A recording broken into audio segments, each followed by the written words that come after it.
Ready. Moving on to the Green Bay Packers. So before we start with the Packers, I think it's interesting that this is one of the teams where you could probably build a 22-man roster from guys that played like before 1960.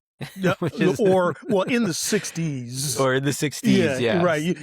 I don't know if you could do it completely. That. Yeah, I don't know if you could do it completely prior to 1960, but you could certainly, if you counted like from 20 to 60, you could do it. Exactly. And not include. Yeah, you'd only be your glaring omissions would be at wide receiver and at quarterback if you did that, but you could still do it. Yeah, you could still do it. Exactly. I love it. It's just, this was a lot of fun. This team was a lot of fun to put together. Alrighty. So let's hear your quarterback and skill position for the Green Bay Packers. Let's pause for a minute to talk about the quarterback room on this team. Yes. Quarterback three on this team either has 5 titles or a title and 3 MVPs consecutively or a title and 4 MVPs. One of those men is the 3rd best quarterback in franchise history between Bart Starr and Brett Favre and Aaron Rodgers. So if you're talking about who is quarterback 1, you got 2 tracks, right? You've got the winning track. If you say winning is the most important, then it's obviously Bart Starr. Yeah. If you say numbers are the most important, then to me, that's Aaron Rodgers, the most efficient quarterback of all time, 4 MVPs and a title. So that to me kind of puts Favre at quarterback 3, no matter what. Yeah. Because he doesn't win the most titles and he doesn't have the best numbers. So then you're just talking about a ton of interceptions for his era. For his era. He is when we talk about, and not that I'm trying to knock Brett Favre, but when we talk about unbreakable records, his career interception record is maybe one of the safest records that we have. It's a great way to put it. It's such a funny way to put it. The safest. Because there's just no scenario where a quarterback will be allowed to throw over 300 interceptions. Allowed to is the perfect way to put it. Allowed to. I mean, I just think about just the throwing 20 or even 15 interceptions in a year is just wildly unacceptable these days. And you'd have to do that for 20 seasons to start to approach him, and you're still not there. I believe he's got 336 interceptions. And he's number 2 on that list. Gunslinger for a reason. Number 2, right? And number 2 on that list was George Blanda, who piled up bunches of interceptions in the AFL in the 60s when that's what they did. Right? Yeah, I mean, he had a routine to throw 20 interceptions. It was no big deal. Yeah. So now you're talking about who you got. Do you have Bart Starr, the winning, or do you have Aaron Rodgers, the efficiency? And every fiber in my being wants to say Bart Starr, but I'm going to go Aaron Rodgers because what Aaron Rodgers did was truly the efficiency, the level of skill, all of that in this era is special. Now, I want to give the old school guy credit. I want to say, but I feel like those teams were also so good that, as we'll see. I feel like that other people may, no disrespect to Bart Starr. I don't want to disrespect Bart Starr, but I think that that system was so good that there may have been other players that could have thrived in that system as well. Yeah. So I'm going Aaron Rodgers grudgingly, but going with Aaron Rodgers there. Yeah. Before you do your skill, guys, I went with Aaron Rodgers as well. To me, I mean, obviously I never watched Bart Starr play, but I've been watching football for a decent amount of time. And to me, he is the most talented quarterback of all time. He combines all the elusiveness and the athleticism that we see with, Patrick Mahomes, maybe not quite Lamar Jackson level, but very close in terms of the elusiveness and the extending the plays. He has the best arm talent I've ever seen with the off-schedule throws, the off-platform throws, just everything put together, the swagger, the intelligence. All of that. And honestly, it's a shame that he only won 1 title, but it's a product of the era where he's competing against, Drew Brees and Peyton Manning and Tom Brady and guys that are not just all-time greats, but like the all-time great quarterback, Well, it's it's going to be interesting because I think the narrative among football fans before he left the Packers was that the Packers, the organization, had some how failed him. And he was just given... Which I would agree with. Right. I would agree with. He was just not given the tools, right? Mm-hmm. But since he left the Packers and the way things have gone with the Jets and the Steelers, and not just the not winning, the circus, let me kindly call it the discord that happens when Aaron Rodgers is in your locker room, and his willingness to throw other players under the bus. He didn't run the right route. He didn't do the right thing. It wasn't me. Well, I'm wondering if that will ever make people revisit the history there and say one of the skill sets, as we talk about his off-platform throws and his arm talent and evasiveness, one of the skill sets of an NFL quarterback is leadership ability. And 100%. how many championships did he cost his team because he wasn't a leader that people wanted to follow? Yeah. I'm wondering I'm wondering because I think if he had retired as he was leaving the Packers, we would have never seen any of that, or it might have never became public. Yeah, but it started to trickle out a bit his last couple of years there, but I think he was more agitating to leave, and things weren't going so great. They had a couple playoff disappointments against like San Francisco and Tampa, some weird play calls by LaFleur. So it was starting to trickle out, but it wasn't the full Aaron Rodgers experience that we've gotten in Pittsburgh and the New full York. experience. And now I think that at least some fans will say it wasn't completely on the Packers, and I'm going to hold Aaron Rodgers accountable for those failures, if you want to call them that, in winning, because one of the things that we think about when we think about the all-time great quarterbacks, we think about Brady, we think about Manning, we think about Montana, we think about Bart Starr, we think about Unitas. These are leaders. These are people who put themselves behind the team, put the team first, right? Tom Brady is famous for sacrificing his money to let other people get paid, right? I mean, what's the difference between 20 and 30 and 40 million? I want a team around me, right? Yeah. Bart Starr was the consummate winner. Joe Montana, the consummate winner. I mean, Peyton Manning, nobody worked harder than him. He was, he had guys that weren't necessarily superstar physical talents, and he made them into superstars. I mean, so making other guys better, that's what a quarterback is known for, and that's not at all what Aaron Rodgers is known for. Yeah. He's known for what he does by himself. Yeah, I think it's just like anything else. There's truth to both sides, right? Where there definitely is some of those issues where I'm sure behind the scenes he wasn't the most pleasant person to deal with all the time. But there's also like an easy stat to point to. It's like during his tenure in Green Bay, they never spent a first round pick on a pass catcher. Right. And it's like you have a top 3 quarterback in the NFL. You're not going to give him, weapons to work with. And it just seemed like then they draft Jordan Love, and it was when he thought they were going to draft a wide receiver. So there's definitely some of that. They stick with Mike McCarthy probably longer than they should have. So there's, it's because I think it's a very unique situation in the modern NFL where they have like that they don't have a single owner that he could go to and complain to about, the current state of things. Or, they're not really attracting the top free agents because it's Green Bay. Right. They have to go out and trade for the best talent in the NFL, and they have to rely on the draft more so than some of these other teams that could probably have gone out and gotten a great weapon for him. Possibly, so I think just like anything else, or just like most things, there's nuance here, but it's definitely something that we didn't know about until very recently. Yeah, so that's interesting. It's interesting to me. So QB1. With all that said, QB1, Aaron Rodgers for me. At running back, I'm going to go 2 running backs and 3 pass catchers. In my running backs, I'm going to the 60s. I'm going with Jim Taylor and Paul Hornick. And they were the MVPs in 1961 and 1962. MVPs of the league. Paul Hornung was, we talked about it earlier, he was also the kicker for the team. So he held also the suspended record for gambling. Yeah, also suspended for gambling at the same time. He held the record for most points in a season from 1960 when he set it until 2006 when LaDainian Tomlinson broke it, because he was he was their kicker as well. So he, was had extra points and field goals in addition to touchdowns. So those are my 2 running backs.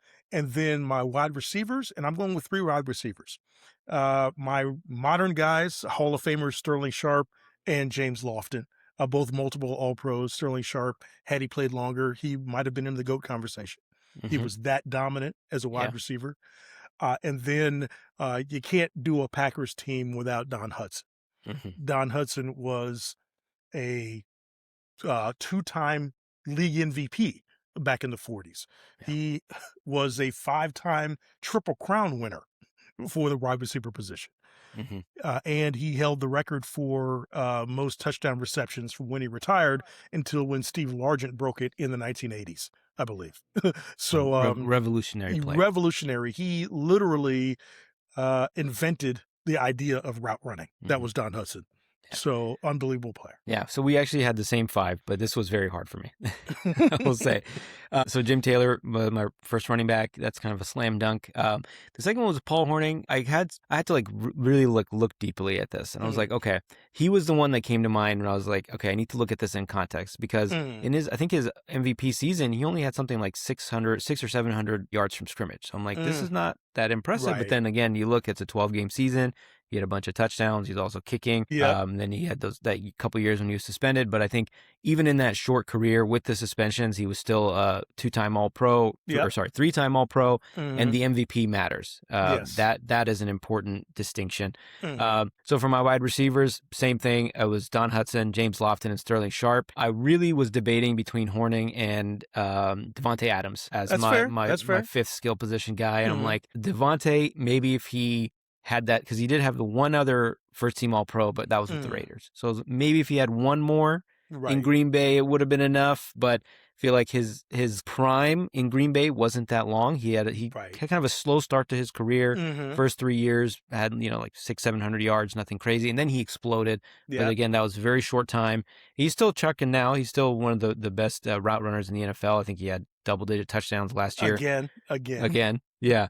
But he achieved a lot of great things, outside of Green Bay. So that was my not so much in New York, but it was great. Something for us to watch as football fans.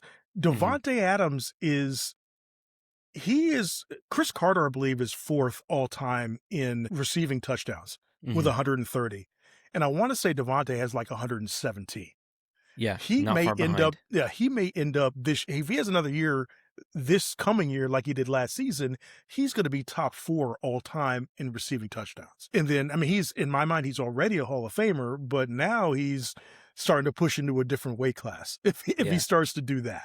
Yeah, and he has a skill set that I think translates well to a little older age. It's more quickness and route running versus, explosiveness. He's not really a deep threat anymore. So even if he's kind of you're just trucking along, like doing these mercenary deals like someone like DeAndre Hopkins has been doing recently. It's kind of like the pass rushers. They used to be the mercenaries. Now I feel like it's the older wide receivers. They bounce around. Yeah, give me 8 games with Kyler Murray. Sure, I'll go play with Lamar Jackson in Baltimore and catch 5 touchdowns or whatever it is. So I feel like he can extend his career quite a bit doing that. Agreed.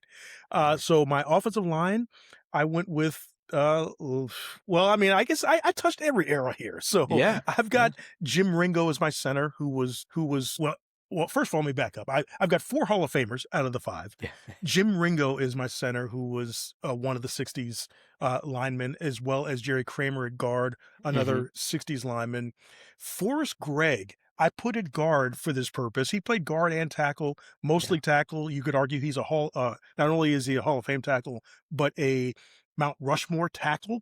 But because he played both, I put him at guard because I wanted to slide David Bakhtiari at tackle, who's a 5-time All-Pro. And then my other tackle is Cal Hubbard. Now, Cal Hubbard, for those who don't know, and you might not know, he played in the 20s and 30s. He started out with the Giants, 2-time first-team All-Pro with the Giants, 4-time All-Pro with the Packers, and he's a country boy, apparently, and he didn't like the big city and wanted to move to a place like Green Bay.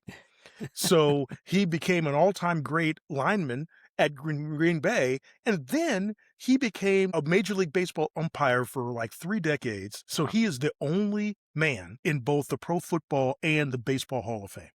That's incredible. It's the nuggets, man. You just you got all these great nuggets. As a football player, he's Pro Football Hall of Famer. As an umpire, he's in the Baseball Hall of Fame in Cooperstown. Love it. The only person. So We actually went 5 for 5. So nice. no changes here. So like you said, all eras, from the 20s up to the I think he last played in 23 for Bakhtiari, but great player. Career probably cut a little bit short because of injuries, but I think for a while, like he famously didn't play on artificial fields, But yeah, and a great player who was there for 10 years and had an incredible peak. All right, let's move over to the defense. What do you got? So my defense, I'm going with a 5-man front. Oh, okay. And 2 linebackers and then 4 defensive backs. So my edges, the inimitable Reggie White. He's one of the few players you can honestly say is on the all-time team of 2 teams, and it's not because one of those teams is an expansion team. It's because Reggie White was that great for both the Eagles and, of course, for the Packers. He helped them get their first title in the modern era after he left the Eagles to join the Packers. I've got Clay Matthews 3 at the other edge. And then my 3 men in the middle, Willie Davis, who was really at edge, but I moved him inside. Hall of Famer. Hall of Famer Henry Jordan, who did play in the middle as a defensive tackle in the 1960s. And then I'm going to put Kenny Clark also as a defensive tackle there. Okay. So 3 guys in the middle, Kenny Clark, Willie Davis, who I slid inside, and Henry Jordan. And then on the edges, Clay Matthews 3 and Reggie White. Love it. All right. And then your linebackers. My linebackers, I've got 2 Hall of Famers, Ray Nitschke and Dave Robinson, both in that 1960s time period. Ray Nitschke is one of the fiercest competitors, and he's in the mold of Dick Butkus when it came to the disposition of a middle linebacker. That was Ray Nitschke. And then Dave Robinson also played with him, but on the outside. So also a Hall of Famer. Also, he had 3 rings with the team, 3-time All-Pro. So 2 linebackers, Nitschke and Dave Robinson. Love it. Yeah, so we are actually fully aligned. The only difference is I had Clay Matthews listed as an outside linebacker, but it's all the same, right? One way or another, he's getting to the quarterback. So yes. This was a strong-ish linebacker group, not a decent defensive line group, but yeah, I think neither of these. I think defense in general. I mean, surprisingly, there was not a ton of really great names on this list, or at least I say household names. Yeah, a lot of Hall of Famers, but not household yeah, names. Exactly. I think that's a good way to put it. Not so many household names. Lots of great players, Hall of Fame players, but not well known to today's fans. Yeah. Alrighty, and then your defensive backs. My defensive backs, they had 5 Hall of Famers to choose from. I put 4 on the team. I've got Charles Woodson and Herb Adderley at corners. Herb Adderley was, I believe he played in the first 4, or he played in the Super Bowls for both the Cowboys and the Packers. And I believe he won 6 championships, 5 with the Packers, 1 with the Cowboys. So those are my corners, Woodson and Adderley, and then I've got Willie Wood, who's a Hall of Famer, multiple-time All-Pro, and Leroy Butler, same thing, as my safeties. Okay. And then Bobby Dillon, who was also I believe, a 1950s and 60s, maybe 50s defensive back, also a Hall of Famer. He's honorable mention for me. Yeah. So I think what's cool about this defense is that there's 2 guys that are on 2 all-time teams very comfortably in Charles Woodson and Reggie White. So I think that's a cool distinction. Because we don't see a lot of that. I think maybe Night Train Lane from the Lions. I think he was on my all-time Cardinals team. I believe he was on yours as well. But that's a pretty rare feat, because usually, if you have a great career with one team, you're probably in the twilight of your career on another. But it kind of hurt my heart to put Charles Woodson here. It always hurt me to see him in green and yellow. He was my favorite player as a kid, watching him on the Raiders. So, but I'm glad he came back. He had his little cameo at the end. Sure. I believe he was an All-Pro or at least a Pro Bowler. He was a good player for the Raiders in his second stint there. Yeah, as a safety, of course. Yes. He had to he had to reinvent himself. But yeah, we had the same 4 as well. Charles Woodson, Herb Adderley, Leroy Butler, and Willie Wood.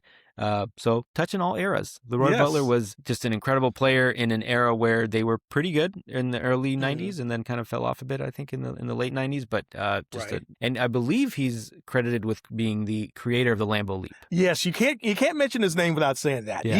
He is credited with being the first Lambeau Leaper. Yeah, that's that alone should give him a place on this list. And it's cool that it was like an all-time great. It wasn't just like some random no-name guy that invented that is it. cool. You know? Yes. So yes. I love it.